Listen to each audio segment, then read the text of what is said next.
என் அன்பான சகோதரிகள் எல்லாருக்கும் வணக்கம். எல்லாரும் எப்படி இருக்கீங்க?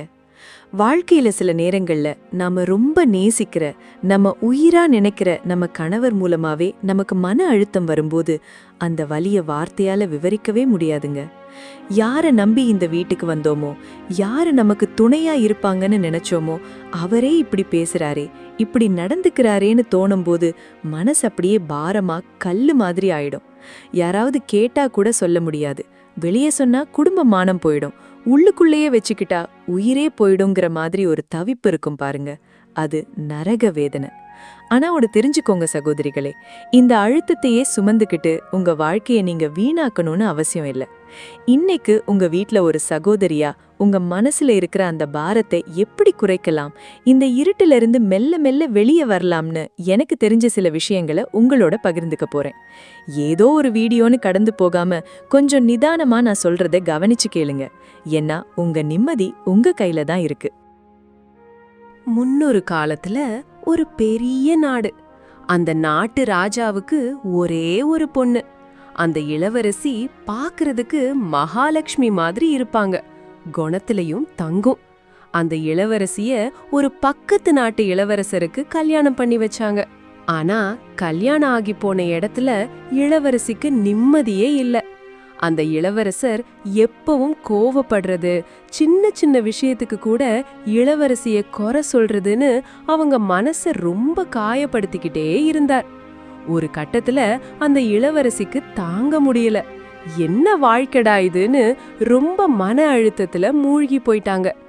எப்ப பார்த்தாலும் அழுதுகிட்டே, சாப்பிடாம பேசாம ஒரு மாதிரி ஆகிட்டாங்க. விஷயம் தெரிஞ்ச ராஜா தம் மகளை பார்க்க ஓடி வரார். அங்க இளவரசி இருக்கிற கோலத்தை பார்த்து அவருக்கு மனசு துடிச்சு போச்சு. அப்போதான் இளவரசி ரொம்ப கவலையா இருக்கிறத பார்த்து அந்த அரண்மனையில ரொம்ப வருஷமா வேலை செய்யற ஒரு வயசான சமையல்காரர் வராரு.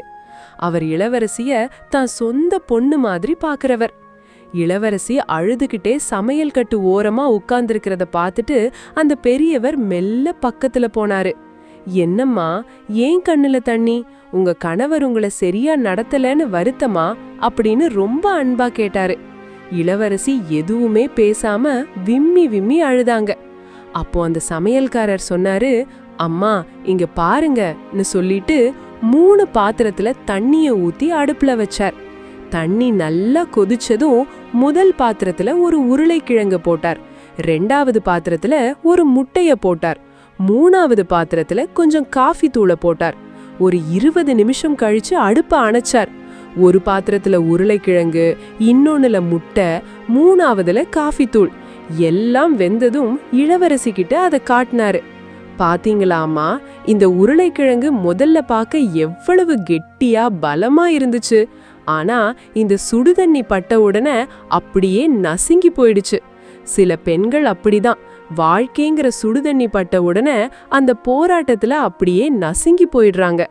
இந்த முட்டைய பாருங்க அம்மா, முதல்ல உள்ளுக்குள்ள ரொம்ப மென்மையா இருந்துச்சு. ஆனா இந்த சுடுதண்ணி பட்ட உடனே உள்ளுக்குள்ள பாறை மாதிரி கல்லாய் போச்சு. சில பெண்கள் கஷ்டம் வந்த உடனே மனச கல்ல மாதிரி ஆக்கிட்டு யாரிடமும் அன்பு காட்டாம மாறிடுறாங்க. ஆனா இந்த காஃபி தூளை பாருங்க அம்மா, இதுதான் ரொம்ப விவரமானது. இது சுடுதண்ணிய பார்த்து பயப்படல. அந்த சுடுதண்ணியிலேயே இறங்கி அதோட நிறத்தையும் மாத்தி வாசனையையும் மாத்தி மொத்த தண்ணியையுமே ஒரு அருமையான காஃபியா மாத்திடுச்சு. உங்க கணவர் மூலமா உங்களுக்கு வர்ற கஷ்டம் அந்த சுடுதண்ணி மாதிரி தான். நீங்க உருளைக்கிழங்கு மாதிரி நசுங்கியும் போகக்கூடாது, முட்டை மாதிரி மனசு கல்லாக்கவும் கூடாது. காஃபி தூர் மாதிரி உங்களை சுத்தி இருக்கிற கசப்பான சூழலையே உங்க அன்பாலையும் அறிவாலையும் ஒரு இனிப்பான காஃபியா மாத்தணும். அதுக்கு முதல்ல எனக்கு ஒரு பிரச்சனை இருக்குன்னு நீங்க ஒத்துக்கிட்டு அதை தைரியமா எதிர்கொள்ளணும் அப்படின்னு சொன்னாரு.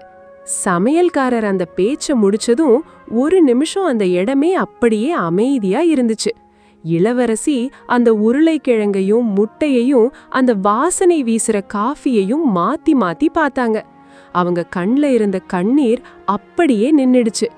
மெல்ல நிமிர்ந்து அந்த பெரியவரை பார்த்து சொன்னாங்க, பெரியவரே, இவ்வளவு நாளா நான் எவ்வளவு பெரிய முட்டாளா இருந்தேன்னு இப்போதான் எனக்கு புரியுது. என் கணவர் என்னை திட்டும்போது, என்னை காயப்படுத்தும் போது நான் அப்படியே உருளைக்கிழங்கு மாதிரி நசுங்கி போய் ஒரு மூலையில உட்காந்துட்டு அழுதுகிட்டு இருந்தேன். யாராவது வந்து எனக்கு ஆறுதல் சொல்ல மாட்டாங்களா, யாராவது என்னை இந்த கஷ்டத்துல இருந்து காப்பாத்த மாட்டாங்களான்னு அடுத்தவங்களை எதிர்பார்த்துட்டு இருந்தேன். ஆனா சுடுதண்ணிய மாத்த முடியாது. அந்த சுடுதண்ணிக்குள்ள விழுந்த நான் தான் என்ன மாத்திக்கணுங்கிற ரகசியத்தை இன்னைக்கு நீங்க எனக்கு சொல்லி கொடுத்துட்டீங்க.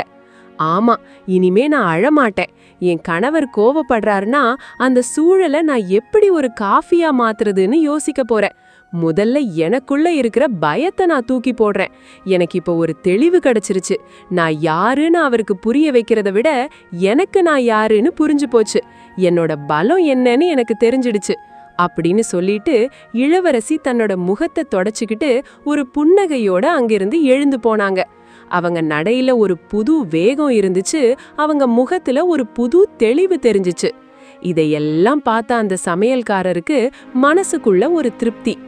இதையெல்லாம் தூணுக்கு பின்னாடி மறைஞ்சு நின்னு அந்த அரசர் கேட்டுட்டு இருந்தாரு. தான் பொண்ணுக்கு புரிய வைக்க முடியாம தவிச்ச ஒரு விஷயத்த இந்த சமையல்காரர் இவ்வளவு அழகா எளிமையா புரிய வச்சுட்டாரேன்னு அரசரோட கண்ல இருந்து ஆனந்த கண்ணீர் வந்துடுச்சு. சமையல்காரரோட கைய பிடிச்சுக்கிட்டு, என் பொண்ணுக்கு ஒரு குருவா இருந்து இன்னைக்கு அவ வாழ்க்கைய மீட்டு தந்துட்டீங்கன்னு சொல்லி நெகிழ்ந்து போனாரு. சகோதரிகளே, உங்க வீட்ல இருக்கிற பெரியவங்க சொல்ற சின்ன சின்ன அறிவுரைகள்ல கூட பெரிய அர்த்தம் இருக்கும். அந்த சமையல்காரர் சொன்ன மாதிரி நாம ஏன் மத்தவங்களுக்காக நம்ம மனசை கல்லாக்கிக்கணும்? நாம யாரு, நாம எப்படி இருக்கணும்னு நாம தான் முடிவு பண்ணணும். கணவன் மனைவி உறவுங்கிறது ஒரு அழகான பயணம்தான். ஆனா சில நேரங்கள்ல அதே உறவு மன அழுத்தத்துக்கு முக்கிய காரணமா அமைஞ்சிடுது. கணவரோட குணம், பேச்சு இல்லனா அவர் செய்யற சில விஷயங்கள் உங்களை நிம்மதி இல்லாம ஆக்கலாம். இந்த மன அழுத்தத்திலிருந்து நீங்க மெல்ல மெல்ல வெளியே வந்து உங்க மனசை தேத்திக்கிறதுக்கான ஒரு விரிவான வழிகாட்டி இதோ. 1. மன அழுத்தத்தை ஒத்துக்கோங்க. முதல்ல நான் கஷ்டத்துல இருக்கேன் அப்படிங்கிற உண்மைய மனசார ஏத்துக்கோங்க. அது மூடி மறைக்கவோ இல்ல இது என் விதின்னு விட்டுடவோ வேண்டாம். உங்க மனசுக்குள்ள இருக்கிற பாரத்தை நீங்க உணர்ந்தாதான் அதை எப்படி குறைக்கலாம்னு யோசிக்க முடியும். 2. அமைதியான உரையாடல். மனசுக்குள்ளேயே வச்சு புழுங்கிறது தான் பெரிய தப்பு. சரியான நேரம். அவர் கோபமா இருக்கும்போதோ இல்ல நீங்க அழுதுட்டு இருக்கும்போதோ பேசாதீங்க. 2 பேரும் ரிலாக்ஸா இருக்கிற நேரமா பார்த்து பேசுங்க. எதிர்பார்ப்ப சொல்லுங்க. நீங்க இப்படி பேசுறது எனக்கு பிடிக்கலன்னு சொல்றதை விட, நீங்க இப்படி பேசும்போது என் மனசு ரொம்ப வலிக்குது, எனக்கு ஒரு மாதிரி பயமா இருக்குன்னு உங்க உணர்வுகளை புரிய வைங்க. 3. உங்களுக்காக நேரம் ஒதுக்குங்க. Self care. கல்யாணத்துக்கு அப்புறம் நிறைய பெண்கள் தங்களோட விருப்பங்களை மறந்துடுறாங்க. பிடிச்சதை செய்யுங்க. ஒரு பாட்டு கேட்கறது, புத்தகம் படிக்கிறது இல்லனா சின்னதா ஒரு தையல் வேலை, சமையல்னு உங்களுக்கு எது சந்தோஷம் தருமோ அதை தினமும் ஒரு அரை மணி நேரமாவது செய்யுங்க. நண்பர்கள் வட்டம். உங்க கஷ்டத்தை புரிஞ்சிக்கிற ஒரு தோழி இல்லனா அம்மா கிட்ட மனசு விட்டு பேசுங்க. ஆனா தப்பான அட்வைஸ் தர்றவங்க கிட்ட இருந்து விலகியே இருங்க. 4. எல்லைகளை வகுத்துக்கோங்க. எல்லாத்துக்கும் சரின்னு சொல்றதுனால தான் பல நேரங்கள்ல மன அழுத்தம் அதிகமாகுது. அவர் உங்களை மதிக்காம பேசுறாரோ இல்ல தப்பா நடத்துறாரோ அந்த இடத்துல இது எனக்கு பிடிக்கல, இதோட நிறுத்திக்கோங்கன்னு மென்மையா ஆனா உறுதியா சொல்ல பழகுங்க.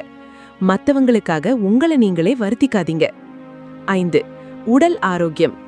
மனசுக்கும் உடம்புக்கும் நெருங்கிய சம்பந்தம் உண்டு. நடைப்பயிற்சி. தினமும் காலையில இல்லனா சாயங்காலம் ஒரு 20 நிமிஷம் நடங்க. அது உங்க மூளையில இருக்கிற அழுத்தத்தை குறைக்கும். தூக்கம். சரியா தூங்கலனா சின்ன விஷயத்துக்கு கூட கோபம் வரும். நல்லா ஓய்வெடுங்க. 6.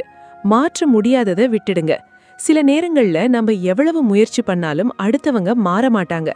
அவரை மாத்தணும்னு நீங்க முயற்சி பண்ணி அது தோல்வியில முடியும் போதுதான் அதிகமா மன உளைச்சல் வரும். அவர் மாறலையா, சரி நீங்க உங்க மனநிலைய மாத்திக்கோங்க. அவர் பேசுற எல்லாத்தையும் காதுல போட்டுக்காம உங்க வேலையிலையும் உங்க முன்னேற்றத்திலையும் கவனத்தை செலுத்துங்க. 7. தேவை என்றால் உதவி கேளுங்க. பிரச்சனை உங்க கைமீறி போகுது, உங்களால தாங்கிக்கவே முடியலன்னா தயங்காம ஒரு கவுன்சிலிங் போங்க. இது தப்பான விஷயம் கிடையாது. ஒரு நிபுணர்கிட்ட பேசும்போது உங்களுக்கு புது தெளிவு கிடைக்கும். முக்கியமான குறிப்பு. வாழ்க்கைங்கிறது உங்களுக்காகவும் தான். உங்களை நீங்களே வருத்திக்கிட்டு வாழ்றதுல யாருக்கும் எந்த பயனும் இல்லை. நீங்க சந்தோஷமா இருந்தாதான் உங்க குடும்பமும் நல்லா இருக்கும். அதனால முதல்ல உங்களை நேசிக்க ஆரம்பிங்க.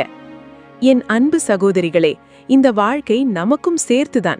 ஒருத்தரை நேசிக்கிறதுக்காக உங்களை நீங்களே அழிச்சுக்காதீங்க. நீங்க முதல்ல தெளிவா சந்தோஷமா இருங்க. அப்பதான் உங்களை சுத்தி இருக்கிறவங்களையும் நீங்க நல்லா பார்த்துக்க முடியும். இன்னைக்கே உங்க மனசுக்குள்ள இருக்கிற அந்த பழைய கசப்பான நினைவுகளை எல்லாம் தூக்கி போட்டுட்டு ஒரு புது மனுஷியா மகிழ்ச்சியா வாழ நீங்க தயாரா இருக்கீங்களா? அப்படி நீங்க தயாரா இருந்த ஐம் ஹாப்பி அப்படின்னு மறக்காம கமெண்ட் பண்ணுங்க. உங்க ஒவ்வொருத்தரோட கமெண்ட்டையும் நான் ஆவலா பார்த்துட்டு இருப்பேன். ஏன்னா உங்க மனசு லேசாகிறதுல தான் ஒரு தோழியா எனக்கும் பெரிய சந்தோஷம் இருக்கு. அதுவரை சிரிச்சுக்கிட்டே இருங்க, மகிழ்ச்சியா வாழுங்க. இந்த வீடியோ உங்களுக்கு ஒரு சின்ன மாற்றத்தை தரும்னு நான் நம்புறேன். உங்களை நீங்களே நேசிக்க ஆரம்பிங்க. இதே மாதிரி ஒரு நல்ல தகவலோட அடுத்த வீடியோல உங்களை சந்திக்கிறேன். நன்றி.